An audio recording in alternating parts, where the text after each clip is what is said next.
Communication skill 2 में unit 1 के अंदर 4 जो मेजर टॉपिक्स हैं जैसे कि preposition, conjunction, framing question as well as tenses, right. तो इस पे बेस्ड मल्टीपल चॉइस क्वेश्चंस करेंगे। इंपॉर्टेंट क्वेश्चंस हैं, इसे केयरफुली आप लोग देखेंगे और समझते भी रहेंगे कि मतलब किस में कौन सा टॉपिक है और कैसे इसे हमें क्या यूज़ करना है। Right use you have to keep in mind. तो मैं आपको बता दूं कि जो पहला क्वेश्चन है यहाँ पे लिखा गया है कि द वर्क वॉज डन, यहाँ पर खाली स्थान है हैस्ट, राइट। हैस्ट मतलब होता है जल्दबाजी, मतलब काम जल्दबाजी में किया गया। तो देखिए हिंदी अर्थ से प्रेपोजिशन पे जाएंगे तो होता है गलत यूज ना। तो हमें ऑप्शंस हमारे पास 4 हैं। First one of them is by, to, in और अलोंग। मैं आपको बता दूं कि जब भी हैस्ट आता है जल्दी में वाले केस में, तो यहाँ पर आपको इन ऑप्शन चूज करना है। In would be the right answer, ठीक है ना। इन, आप ये और भी सेंटेंस याद रखिएगा जैसे कि ही इज ऑलवेज इन अ हरी, वो हमेशा जल्दी में रहता है। तो कहीं ना कहीं से अगर हम हैस्ट और हरी ये जो दो वर्ड आते हैं ना, तो वहाँ पे इन यूज करिएगा आप लोग। इससे क्वेश्चंस बने, इंपॉर्टेंट क्वेश्चन है आपके लिए। क्वेश्चन 2 है आई एम फॉन्ड, ब्लैंक है, खाली स्थान है, म्यूजिक। अब इसमें बेस्ट ऑप्शन कौन सा हो सकता है। फॉन्ड का मतलब होता है मतलब आदी होना किसी भी चीज़ का, जैसे उसे पसंद करना। तो मैं म्यूजिक पसंद करता हूँ, है ना। तो इसमें इसे हम कह सकते हैं मैं संगीत का आदी हूँ। तो इसमें इन का के अर्थ में आप ऑफ, बाय या टू, इन 4 ऑप्शन में से कौन सा यूज़ करेंगे। तो आप ध्यान रखिएगा कि फॉन्ट के साथ हमेशा ऑफ यूज़ होता है ना, ये सर्टेन वर्ड्स फॉलो करते हैं, तो इसको ध्यान रखिएगा। I am fond of music, इससे भी क्वेश्चंस कभी कभी बनते हैं। अगला वर्ड जो है, अगला जो सेंटेंस है यहाँ पर जो दिया गया है आपके लिए, ही स्पोक, ब्लैंक स्पेस है, फिर क्या है, मी, हिंदी। तो यहाँ पर कौन सा प्रेपोजिशन बेस्ड होगा वो चेक करना है। तो ही स्पोक ऑफ इन सही है, कि बाई इन सही होगा, कि इन टू सही होगा, या टू इन। तो ही स्पोक टू मी इन हिंदी, मतलब ये जो लास्ट ऑप्शन है ना, डी ऑप्शन आपके लिए बेस्ट ऑप्शन होगा, ठीक है ना, बेस्ट या करेक्ट ऑप्शन, ठीक है। तो आगे हम बात करते हैं question number 4, God is good. अब यहाँ पर खाली स्थान में हमें प्रेपोजिशन भरना है, फॉर, टू, एट और ऑन, कौन सा सुटेबल है ये डिसाइड करना है। देखिए गुड के साथ एट भी लगता है, टू भी लगता है ना, फॉर भी लगता है, लेकिन अदर अदर कंडीशन में लगता है। लेकिन यहाँ पर गॉड इज गुड, अब यहाँ पर जो मी जो लगा है, मी के केस में मतलब यहाँ पर अगर कोई ऑब्जेक्टिव केस में अगर कोई प्रोनाउन आता है तो most of the time good के साथ आपको टू लेके आना है, जैसे God is good to me, ठीक है ना, ये ध्यान दीजिएगा। आगे है I have not seen him Wednesday last, ठीक है ना, इसे वेडनेसडे नहीं वेंसडे पढ़ा जाता है, तो हम बोलते हैं आई हैव नॉट सीन हिम, खाली स्थान है, वेंसडे लास्ट, मतलब कि मैंने उसे पिछले वेंसडे से, मतलब मैंने उसे नहीं देखा है।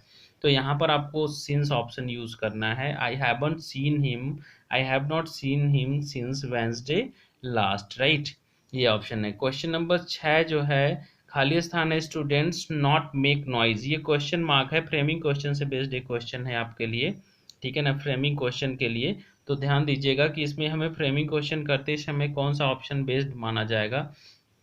देखिए यहाँ पर सब्जेक्ट स्टूडेंट्स हैं, ढेर सारे स्टूडेंट्स की बात की जा रही है, प्लूरल नंबर में है, तो यहाँ पर डू लगाना सही होगा। अगर सिंगुलर नंबर में यहाँ पे केवल स्टूडेंट होता तो यहाँ डज लगता है ना। तो do students not make noise, क्या स्टूडेंट्स शोर नहीं मचाते हैं।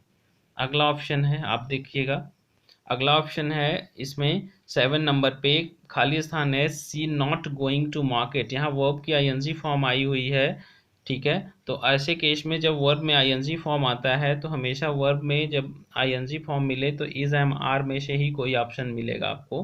तो यहाँ पर इज ऑप्शन ज़्यादा सही होगा, is she not going to market, क्योंकि इज के साथ वर्ब की आईएनजी फॉर्म आती है, ये ध्यान दीजिएगा। विद खाली स्थान है, आर यू गोइंग, मतलब with who, with whom, with what, with them, कौन सा ऑप्शन सही है। तो इसमें ये होगा with whom are you going, किसके साथ आप जा रहे हो, ठीक है ना, ये ऑप्शन हो जाएगा। 9 नंबर पे देखिए खाली स्थान है, डिड यू गो देयर, मतलब कि आपको कब वहाँ जाओगे। तो यहाँ पर व्हेन, विच, कौन सा option, which, what, why, who कौन सा सही होगा, जैसे कि आप वहाँ क्यों जाते हो, इसका क्यों गए, इसका ऑप्शन ये भी हो सकता है कि आप वहाँ क्यों गए। तो ये पास्ट इंडेफिनिट सेंटेंस है, तो यहाँ पर वाई यूज करेंगे आप लोग। वाई ऑप्शन यहाँ पर सही है। Why did you go there, आप वहाँ क्यों गए। ठीक है, अगला ऑप्शन है 10वां नंबर पे, खाली स्थान है, डू यू कम फ्रॉम। तो इसके लिए ऑप्शन है कि आप मतलब कहाँ से आते हो। तो यहाँ पर देखिए where do you come from, इसके लिए वेयर ऑप्शन यानी कि सी ऑप्शन सही होगा इसके लिए। ठीक है, आगे बढ़ते हैं। दिया है अगला ऑप्शन, अगला ऑप्शन है 11 नंबर पे, ही विल नॉट कम, खाली स्थान, इट रेन्स, मतलब कि वह नहीं आएगा बारिश होती है। तो यहाँ पर इफ ऑप्शन ज़्यादा सही है, he will not come if it rains. ठीक है, आगे बढ़ते हैं। 12 नंबर पे जो क्वेश्चन है, ही ट्राइड हार्ड, उसने कठिन प्रयास प्रयास किया, कठिन परिश्रम किया, खाली स्थान है, डिड नॉट सक्सीड, लेकिन सफल नहीं हुआ। तो मतलब यहाँ पर बट ऑप्शन ज़्यादा सही है। ठीक है ना, बट आप यूज़ करेंगे, एंड, बिकॉज, सो, ये कहीं और अर्थ को लेके जाएंगे। ठीक है ना, अगला ऑप्शन देखते हैं। प्लीज़ राइट, प्लीज़ राइट, खाली स्थान, आई डिक्टेट। तो यहाँ पर सो है, लाइक है, एज है, नन है। तो आप एज मतलब इसमें ये एज ऑप्शन सही होगा। Please write as I dictate, जैसा मैं डिक्टेट कर रहा हूँ, बोल रहा हूँ लिखने को। ठीक है, हिज प्लान्स, फिर है यहाँ पर वास्ट, वर नेवर विजनरी, मतलब यहाँ पर उसके जो प्लान्स थे बड़े थे, यद्यपि बड़े थे। ठीक है ना, वर नेवर विजनरी, लेकिन विजनरी नहीं थे, कभी नहीं थे। तो यहाँ पे आप ध्यान दीजिएगा कि दो ऑप्शन सही होगा, ऑप्शन डी। ठीक है, आगे हम बात करते हैं 15 number question. It's a long time we last saw him. तो यहाँ पर सिंस अगेन यूज करेंगे, है ना, कि it is a long time since we last saw him, ये ध्यान दीजिएगा। Let us come to the next question, 16th one. Identify tense in the following और present sentence। ये जो sentence दिया गया है, ये इसमें आपको आइडेंटिफाई करना है कि कौन सा टेंस है। तो क्या इसमें पास्ट टेंस है, आई हैव बीन लगा है, तो हैव के साथ यहाँ पर बीन लगा। एक चीज़ और ध्यान दीजिएगा, हैव बीन लगने के बाद वर्ब की आईएनजी फॉर्म आती है, तो उसमें हम प्रेजेंट परफेक्ट कंटिन्यूअस मानते हैं, लेकिन ये प्रेजेंट परफेक्ट टेंस है। बी का थर्ड फॉर्म भी तो बीन होता है। तो मैं यहाँ रहा हूँ, इसका मतलब हुआ कि मैं यहाँ रहा हूँ, इसका मतलब हुआ आई हैव बीन हियर। ठीक है ना, तो ये प्रेजेंट परफेक्ट टेंस में है। 17 नंबर क्वेश्चन करेंगे। दिया है कि एवरीबडी, अब यहाँ पर हमें नो, ये तो क्लियर है, नो नो का ही वर्ब का फॉर्म भरना है। तो एवरीबडी नोइंग हो नहीं सकता है, एवरीबडी वॉज नोइंग भी नहीं हो सकता है, नो का आईएनजी फॉर्म यूज़ करना गलत माना जाता है इंग्लिश ग्रामर के पॉइंट ऑफ व्यू से। नन भी नहीं होगा, यानी कि नो ऑप्शन सही होगा। ठीक है ना, कि एवरीबडी नोज मी वेल, सभी लोग मुझे अच्छे से जानते हैं।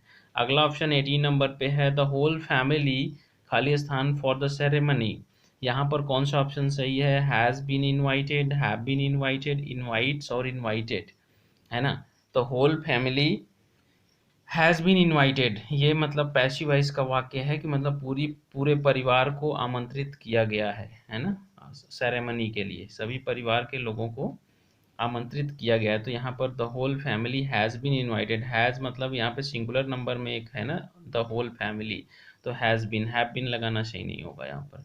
चलिए आगे बढ़ते हैं। 19 और लास्ट क्वेश्चन है जो 19 नंबर पे, आई प्रोबेबली लेफ्ट, लीव का सेकेंड फॉर्म लेफ्ट होता है, तो और थर्ड फॉर्म भी इसका होता है लेफ्ट, है ना। तो यहाँ पर देखिएगा कि I probably should have left, यहाँ पर शुड हैव होना चाहिए, क्योंकि वर्ब की थर्ड फॉर्म अगर हम लगाना चाहें तो विल के साथ लगाएंगे नहीं, है ना। और ऑप्शन जो हमारे पास हैज़ और हैविंग है, इसके साथ भी नहीं लगाएंगे, है ना। जो सी ऑप्शन हैज़ है और डी ऑप्शन हैविंग, ये भी नहीं लगा सकते। तो I probably should have left, तो ये ऑप्शन आपका सही है। तो ये रहा आपका कुछ यूनिट 1 का इम्पोर्टेंट क्वेश्चन। ऐसे ही क्वेश्चंस परीक्षा में बनेंगे। मिलते हैं अगले वीडियो में नए कॉन्सेप्ट के साथ। यूनिट 2 को कवर करेंगे कुछ इंपॉर्टेंट एमसीक्यू क्वेश्चंस के साथ। तब तक के लिए बने रहिए गोल्ड क्लासेस के साथ। Thanks for watching.